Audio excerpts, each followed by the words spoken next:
장로님 일어나 보시죠. 우리 김나경 권사님 일어나 보시죠. 자, 뒤로 돌아서세요. 윤 장로님이 당신은 복덩어리입니다. 시작. 앉으세요, 앉으세요. 제가 왜 시켰냐면은 두 분이 같은 이불 덮고 자거든요. 예? 우리 권사님이 기도 많이 하심으로 우리 윤 장로님 사업을 하는데 어려움이 많이 있었어요. 북한에 문이 막 닫히고 옛날에 그쪽 뭐 어디죠? 개성공단인가요? 굉장히 위기를 맞이했었습니다. 그럴 때 우리 권사님이 기도 많이 하시면서 그 위기를 넘기고 지금은 인류 기업으로 막 지금 나가고 있거든요. 복덩어리예요. 자, 옆에 있는 분과 당신은 복덩어리입니다. 시작. 당신은 복덩어리입니다. 저한테도 한번 해주시죠. 목사님은 복덩어리입니다. 시작. 목사님은 복덩어리입니다. 제가 우리 딸들에게 그렇게 이야기를 합니다. 근데 나중에는 복덩어리가 아니라 돈덩어리가 되고 돈덩어리. 아이고. 나의 피난처 예수, 우리 찬양 한번 할까요?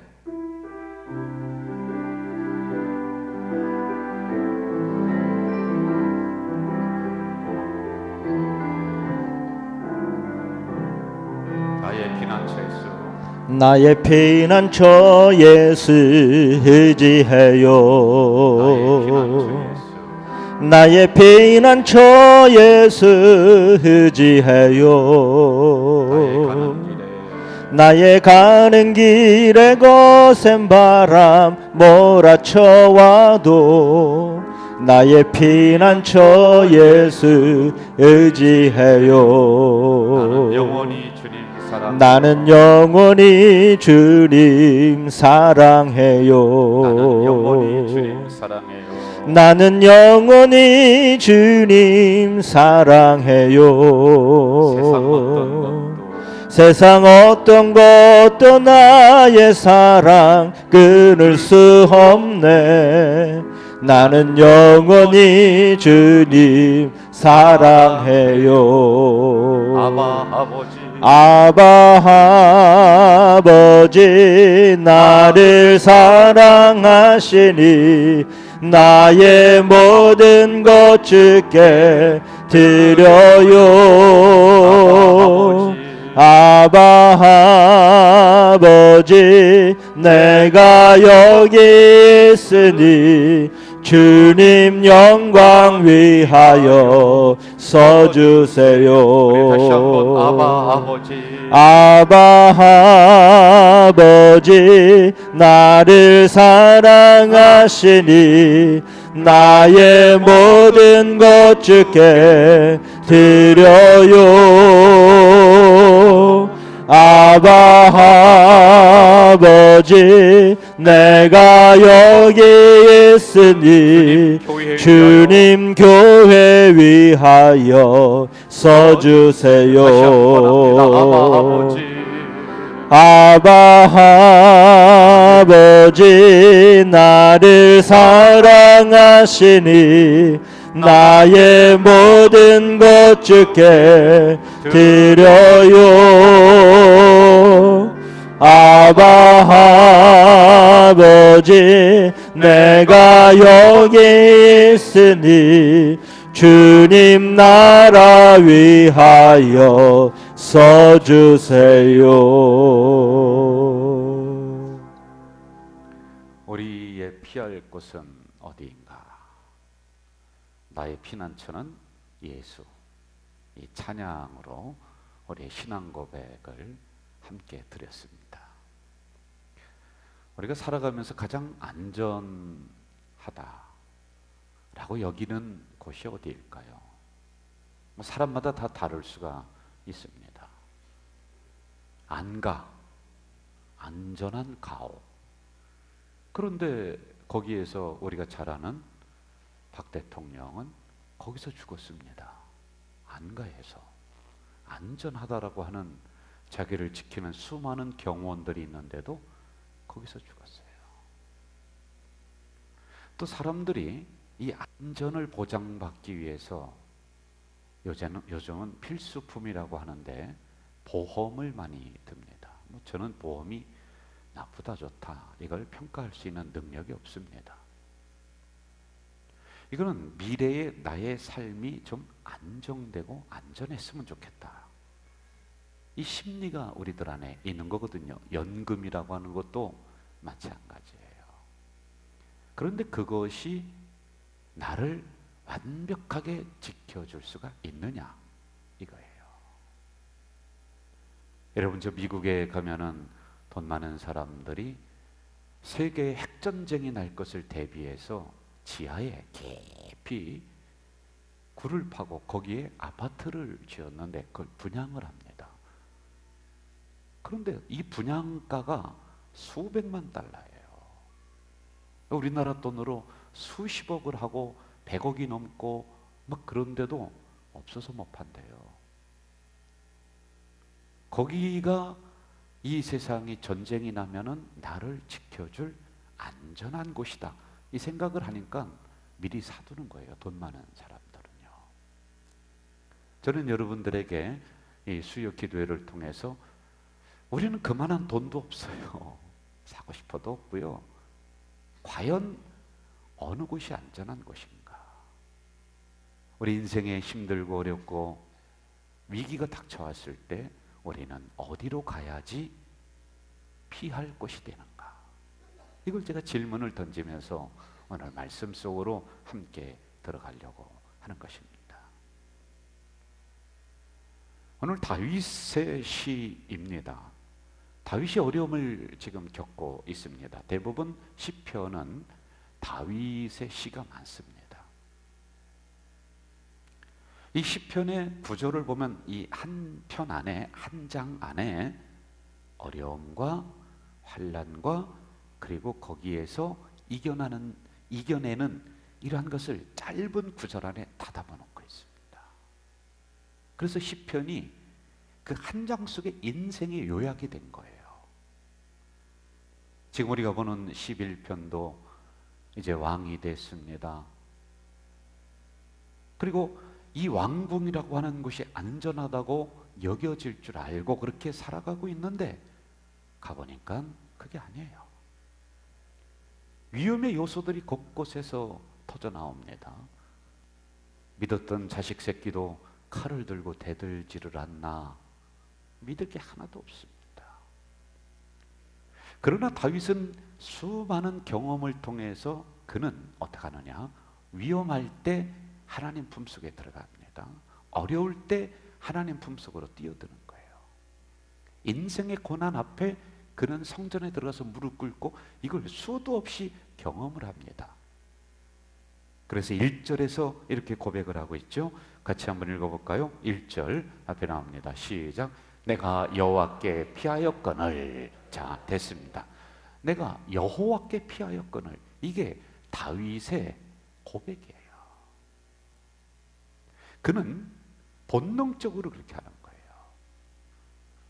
그러니까 내가 막 결심을 하고 그리고 어떠한 무슨 결단을 하면서 하나님 품속으로 뛰어드는 것이 아니라 그는 수많은 경험을 통해서 나의 피할 것은 하나님이다, 성전이다, 이걸 알거든요. 그러니까 위험하면 그냥 하나님 품속으로 달려드는 거예요. 그런데 사람들이 뭐라고 하느냐면은 1절 다시 읽어볼까요?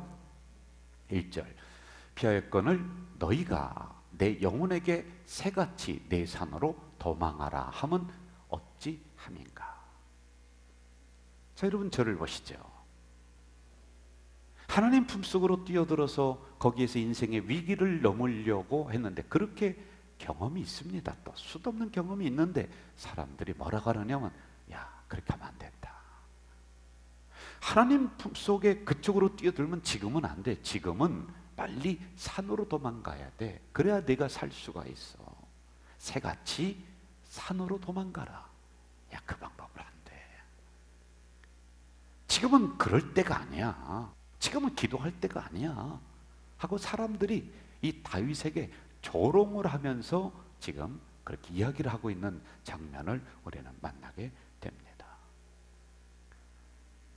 그런데 다윗은 여전히 인간적인 방법으로 이 위기를 넘기려고 한다면은 마치 사단이 어두운 데서 기다리고 있다가 나를 향해 화살을 다 겨누고 있던 것처럼 나는 하나님을 떠나서 다른 곳으로 피할 때는 그렇게 된다라고 1절과 2절에 고백을 하고 있는 것입니다.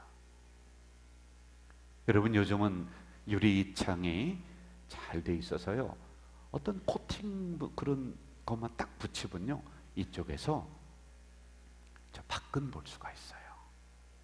그런데 밖에 지나다니는 사람은 이 안쪽을 못 봐요. 그런 게 있죠. 제 차만 해도 코팅이 돼 있어서 검은색으로 돼 있어서 그게 무슨 재질인지는 모르는데, 제가 차에 이렇게 있으면요, 우리 집사님들, 권사님들이 어느 때는 제가 보는지도 모르고 그냥 막 다니고 막 그래요. 막 그럼 저는 차 안에서 이렇게 보고 있죠. 다 봤어요. 제가 여러분들 뭐 시장 가는 거 다 보고 다 봅니다. 차 안에 있으면 다 보이는 거예요. 그러나 여러분들은 저를 못 보는 거예요. 마치 이렇다라고 하는 것입니다. 안전하다고 생각하며 하나님에게 피했습니다. 그러나 사람들은 거기가 아니라고 말합니다. 나는 지금 내 가정의 위기 앞에서 기도하기로 작정했습니다. 그런데 사람들은 말하기를 지금은 기도할 때가 아니라 그 위기 앞에 다른 곳으로 뛰어가서 도움을 청할 때라고 이야기를 하는 거예요. 나는 지금 남편의 사업의 위기 앞에서 기도하기로 다시 결단하고 하나님 성전으로 달려나왔는데 사람들은 말하기를 어리석은 짓 한다. 지금 거기 뛰어갈 때가 아니라 빨리 다른 사업처 가고 또 다른 사람 만나고 또 어디 가서 비도도 오고 그렇게 해야 될 때인데 왜 거기로 뛰어가느냐라고 조롱을 하고 있는 것입니다. 그런데 여러분, 이걸 알아야 돼요. 이거는요, 사단의 고도적인 전략입니다. 우리는 하나님 품 안으로 자꾸 달려들려고 하는데 이 사단은 아니다. 인간적인 방법, 굉장히 합리적인 것 같습니다. 그럴듯합니다. 그런데 여러분, 비즈니스에 문제가 일어났다. 그러면 저는 사업적으로 풀지 말라는 게 아니에요.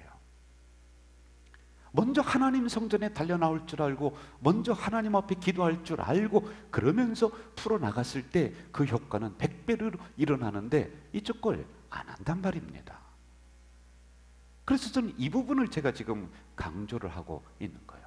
하나님에게 먼저 달려나와야 되는데 그렇지 못합니다.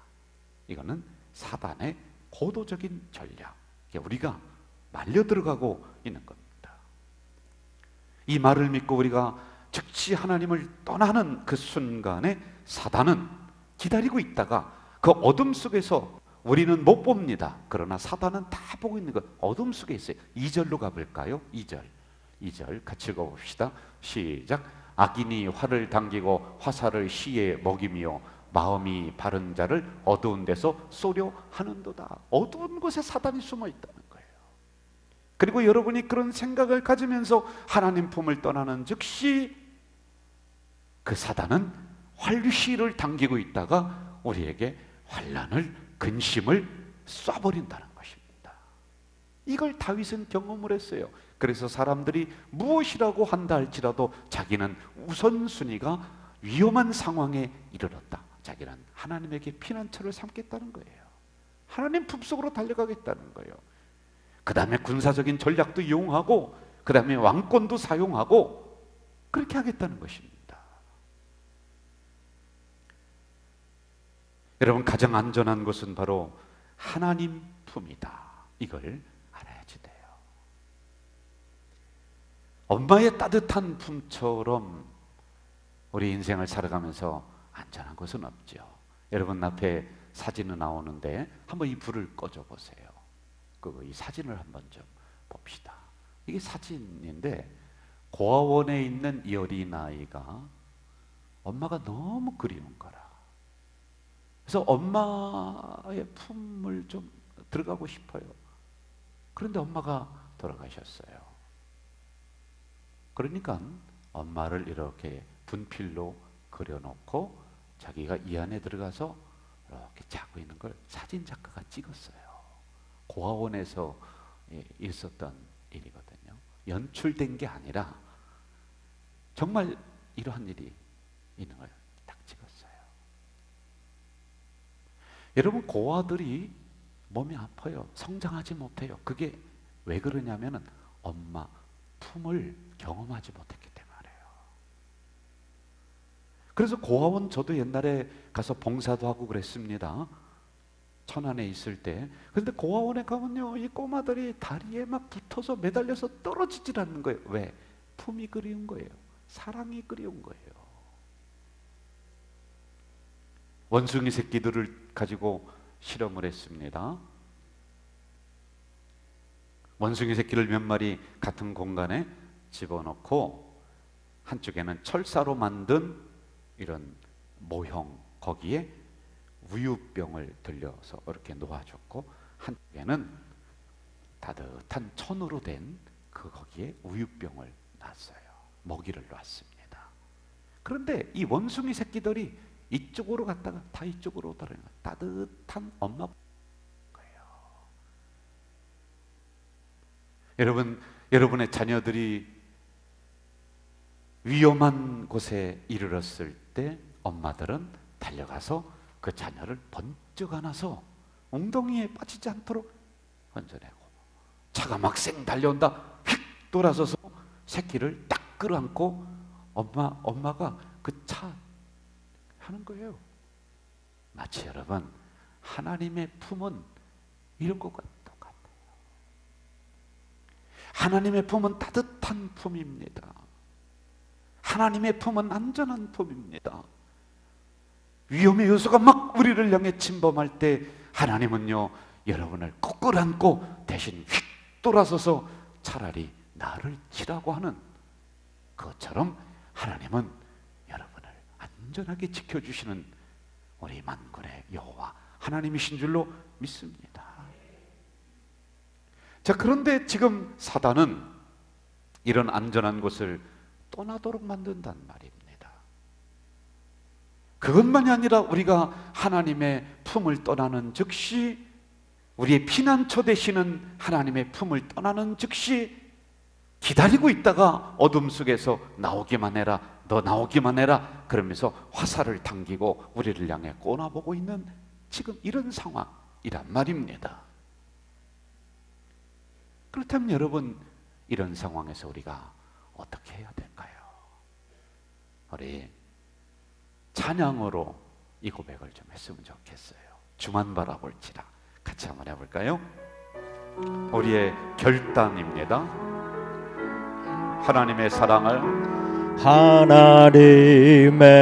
사랑을 사모하는 자, 하나님의 하나님의 평안을 바라보는 자, 너의 모든 것 창조하신 우리 주님이 너를 얼마나 사랑하시는지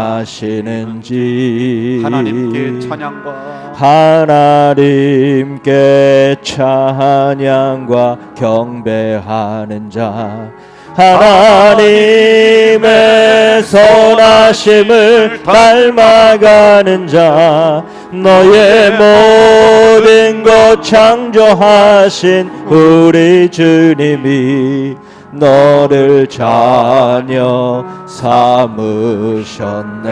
다같이 하나님 사랑의 눈으로 너를 어느 때나 바라보시고, 하나님 인자 한기로서 언제나 너에게 기울이시니 어두움에 밝은 빛을 비춰주시고 너의 작은 신음에도 응답하시니 너는 어느 곳에 있든지 주를 향하고 주만 바라볼지라.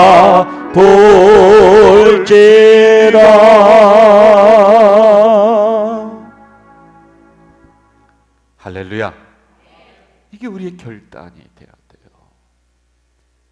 사람들이 그 방법으로 안 된다, 또 그렇게 하면 안 된다, 지금 그곳으로 달려가면 안 된다라고 말할 때 적어도 우리는 하나님을 믿는 자녀로서 하나님의 사랑에 의지하고 하나님 품속으로 달려갈 줄 알고 주님만 바라볼 줄 아는 이러한 신앙의 사람들이 되어야 될 줄로 믿습니다.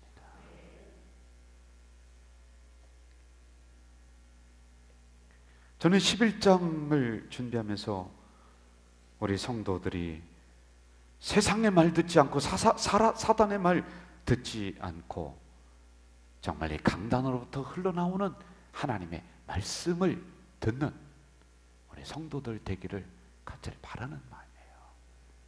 지금 다윗은 자기를 향해 수많이 조언을 합니다. 그러나 그 조언들은 세상적인 것들이에요. 야, 너 기도하지 마라. 또 이런 적군들이 달려오는데 빨리 군사 모집해서 전쟁해야 되지 않아? 너 지금 성전에 가서 그렇게 엎드릴 시간이 어디 있느냐? 이 위기 앞에서 빨리 지혜를 발휘하고 빨리 사람을 모으고 그러면서 인간적인 술수를 우리가 펴서 이렇게 해야 된다라고 이야기했을 때 그는 하나님 품으로 먼저 달려갑니다. 이 하나님 말씀을 들을 줄 아는 거란 말입니다. 저는 이 11장을 보면서 이게 떠오르더라고요. 나는 하나님 말씀만 듣고 그 말씀대로 움직인다. 이게 다윗의 고백이고 오늘 우리들의 고백이야지 돼요. 한번 같이 해볼까요? 시작. 나는 하나님 말씀만 듣고 그 말씀대로 움직인다. 여러분, 안 믿는 사람들은 인간적인 방법 가지고 옵니다. 그럴듯하고요, 또 먹힐 것 같고요. 그러나 나중에는 그 방법대로 하다 보면은 내가 죽어요. 내가 죽을 수가 있습니다. 믿는 사람에게는 영의 방법이 따로 있습니다. 그런데 여러분은 지금 누구의 말을 더 믿고 있습니까? 요즘은요, 목사님들도 설교할 때 정말 조심해야 돼요. 설교를 막 하잖아요.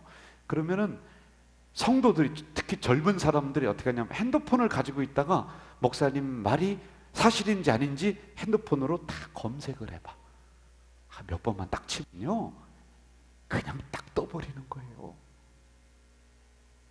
제목도요, 딱 치면요, 그 유사한 제목이 딱 그러면 우리 목사님 설교 뺏겼다, 뭐 그런 게 딱 나오는 거예요. 그러니까 목사들이 설교하기가 너무 힘든, 못 믿는 거예요. 인터넷을 더 많이 믿습니다. 어떤 분들 보니까요, 자기 교회 목사님 말씀보다 방송에 나오는 유명한 목사님을, 그 말씀을 더 그냥 그 말씀대로만 믿고 따라가는. 우리 교회는 그런 사람이 없어요.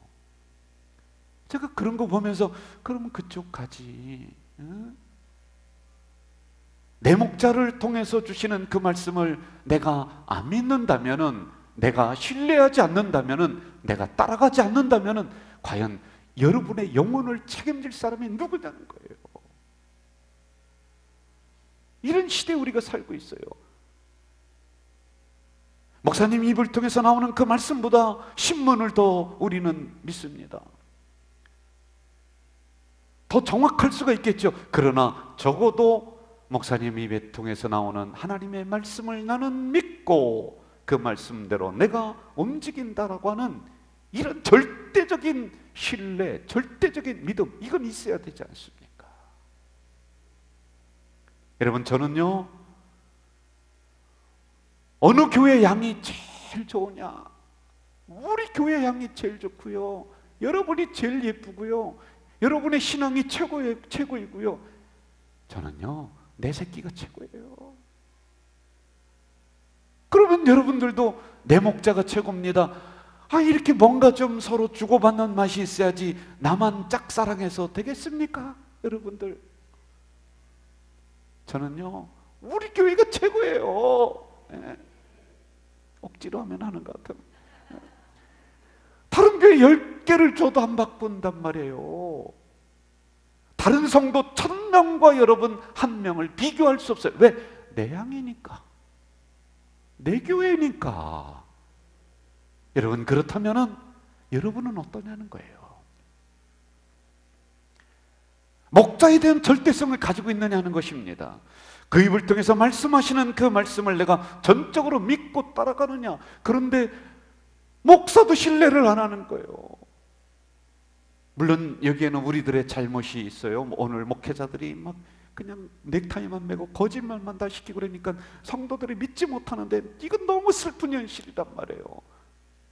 적어도 강대상에서 우리 목사님이 말씀하셨으니까 그래 우리 순종하자, 뭐 이거는 있어야 되지 않습니까? 목사님이 말씀을 하건 말건 그건 그냥 지나가는 뭐 그냥 그런 소리로 듣고, 어느 동네에서 짓는 멍멍 그런 소리로 듣고, 적어도 강대상에서 여러분 이렇게 합시다 라고 이야기했으면 그 말씀에 순종하고 따르는, 그 말씀을 믿는 목자에 대한 절대성이 있어야 되지 않습니까?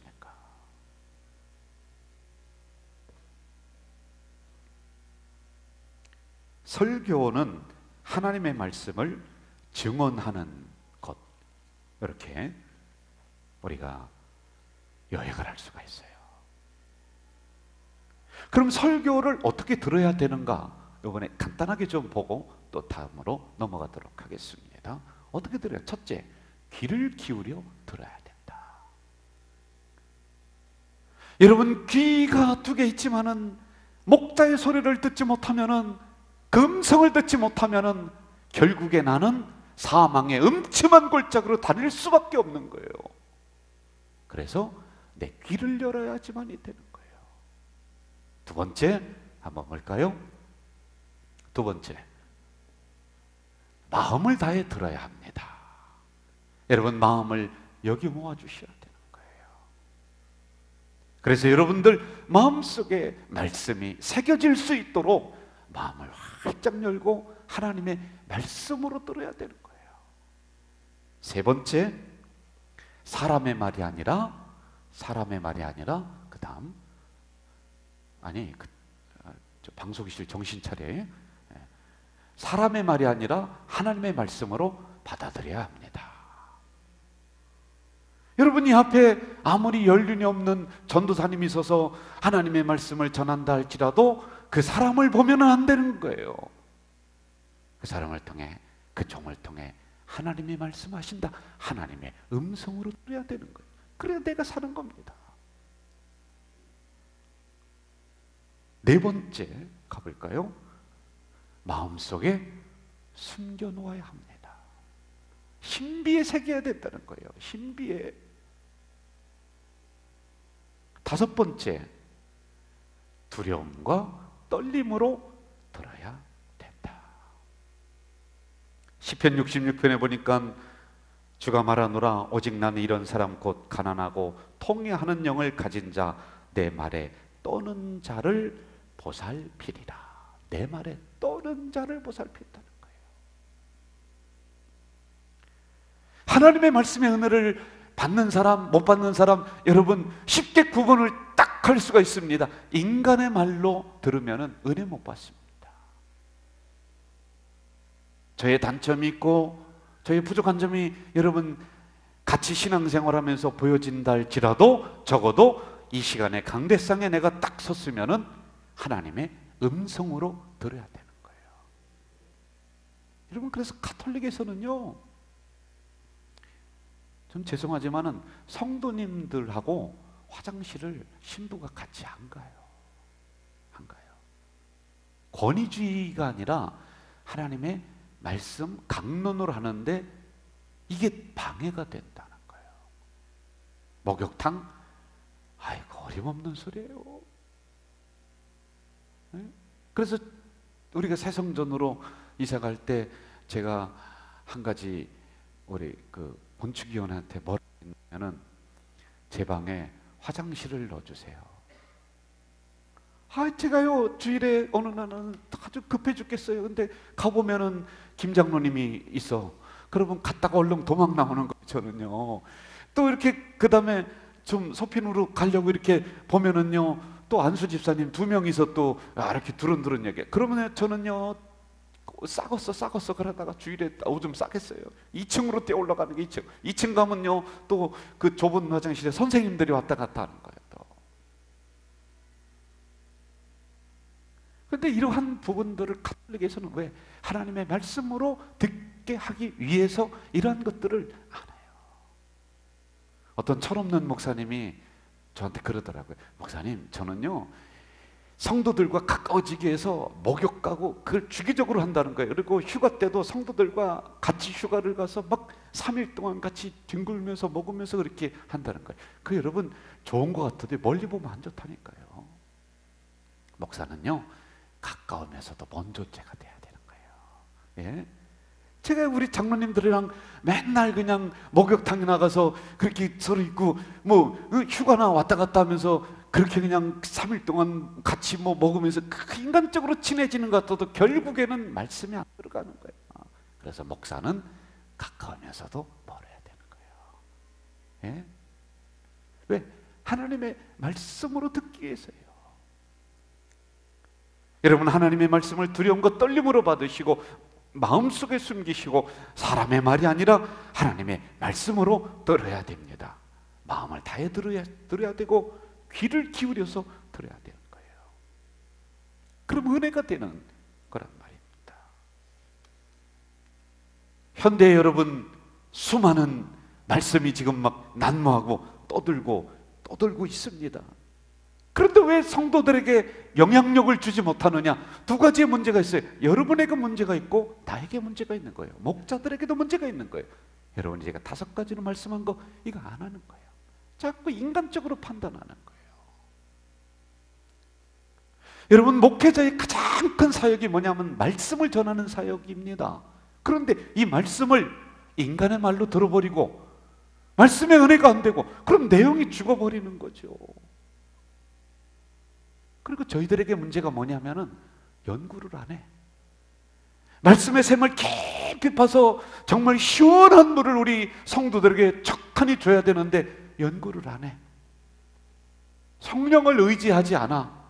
인간적인 연설을 해. 그러니까 쌍방간에 문제가 있다라고 하는 거예요. 지금 다윗은 이런저런 사람의 말을 듣지 않습니다. 나는 하나님 말씀 듣고 그리고 그 말씀대로 움직인다라고 하는 이런 신앙으로 그는 나가고 있는 것입니다. 저는 우리 가져들게 성도들이 이런 신앙이 되길 주의 이름으로 축원합니다. 주의 이름으로 축원합니다. 우리 한번 저를 따라하겠습니다. 한번 볼까요? 하나님은 나의 피난처입니다. 시작. 나는 하나님 말씀만 듣고 시작. 나는 하나님 말씀만 듣고 그 말씀대로 움직이겠습니다. 다시 시작. 나는 하나님 말씀만 듣고 그 말씀대로 움직이겠습니다. 이게 우리가 첫 번째로 얻을 수 있는 결론입니다. 이제 4절로 가면서 마지막 결론으로 우리 또 가볼까요? 4절 봅시다. 같이 읽어봅시다. 시작. 여호와께서는 그의 성전에 계시고 여호와의 보좌는 하늘에 있으며. 자, 여기까지만 여호와께서는 그의 성전에 계시고 이렇게 나오고 있어요. 오늘날로 말하면은 성전은 어딜까요? 교회. 시온이라는 단어가 성경 보면 많이 나와요. 시온산. 그런데 이것도 오늘날은 교회를 의미하고 있는 것입니다. 여러분과 저는 양입니다. 양. 한번 따라해봐요. 우리는 양이다. 다시 한번. 나는 양이다. 그런데 양은 울타리 안에 있어야지 안전합니다. 울타리를 벗어나면은 사단, 늑대가 와서 여러분을 채가는 거예요. 자, 그럼 이 울타리가 어디냐? 하나님 품, 아까 했습니다. 두 번째, 우리 눈에 보이는 걸 하자는 거예요. 두 번째, 울타리는 교회를 의미하는 거예요. 그래서 여러분, 교회 잘 만나야 된다는 것입니다. 교회 잘못 만나면요, 인생이 다 끝나버리는 거예요. 교회 때문에 눈물 흘리게 되는 거예요. 교회 때문에 방황하게 되는 거예요. 왜요? 내 영혼이 안식할 울타리, 이게 교회이기 때문에 그런 거예요. 여러분, 우리가 어렵고 힘들 때 성전으로 달려나와야 되지 않습니까? 그런데 교회가 막 은혜가 안 되는 거예요. 교회 나와도 불편한 거예요. 그러면 양은 울타리를 자꾸 벗어나려고 하는 거예요. 그런데 울타리가 안전하다, 교회가 은혜가 된다, 그러냐, 양들은 자꾸 나오는 거예요.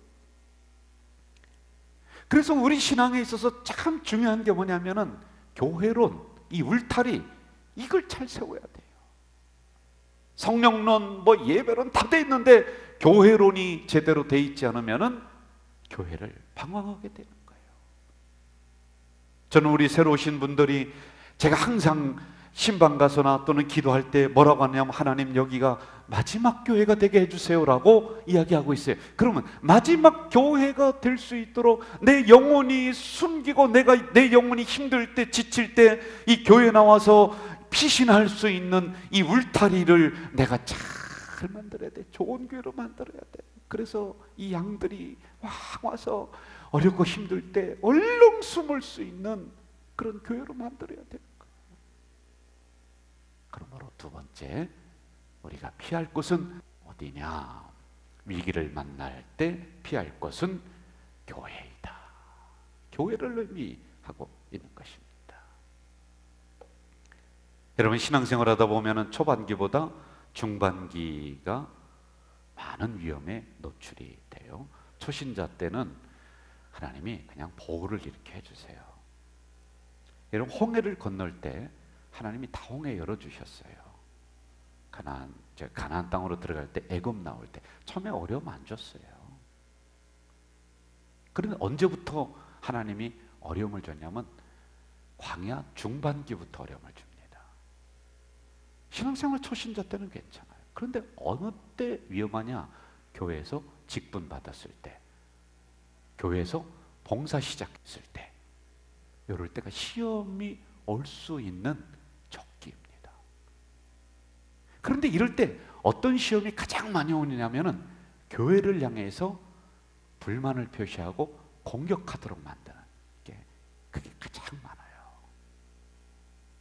내가 피할 수 있는 두 번째 안전한 교회인데 거기를 공격하는 거예요. 내가 부수게 만드는 거란 말이에요. 그러면 내가 있을 수가 없는 거예요. 그래서 교회를 옮기게 되는 그런 이유 중에 하나란 말입니다. 여러분, 오래 신앙생활 하더라도 늘 교회 나올 때는요, 두렵고 떨림으로 나와야 되고요. 그리고 교회 나올 때는 내가 정갈한 마음으로 나와야 되고요. 그리고 교회라고 하는 것은 내가 눈에 보이는 나의 안식처다라고 하는 이 생각으로 교회를 존중하는 마음으로 나와야 되는 거예요. 저는 우리 교회가 그런 교회가 되기를 간절히 바라는 거예요. 그래서 더 이상 교회 때문에 방황하는 인생이 없도록, 여러분이 어렵고 힘들 때 성전에 얼른 뛰어나와서 여기서 기도하고 여기서 은혜 받고 여기서 다시 일어나는 그 역사가 우리 교회에서 일어나길 주의 이름으로 축원합니다. 주의 이름으로 축원합니다. 자, 7절로 가봅시다. 7절 같이 한번 읽어볼까요? 7절 시작.